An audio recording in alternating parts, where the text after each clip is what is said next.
যে 1 2 এই যে এখানে এই যে থুতু থেকে এই যে একটু দুই সাইডে থুতু দুই সাইডে এই যে মানে এই দুইটা ঘোরানো এই যে থুতুর মাঝখানে থাকবে দুইটা এই যে এখানে দুই ঠোঁটের সরি ছোট ছোট হ্যাঁ দুই ঠোঁটের সাইডে 1 2 3 4 5 6 7 8 9 10 11 12 13 14 এই যে 1 2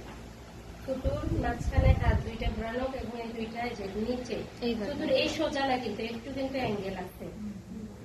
এই যে 1 2 3 4 এই যে দেখেন হাতটা এই যে 3 4 এই অবস্থায় আমরা যে এই হাতটা থাকবে কানের এই যে এখানে নিচে এবং এই দুইটা থাকবে এখানে 1 2 3 4 5 6 7 8 9 10 11 12 ভুলে গেলাম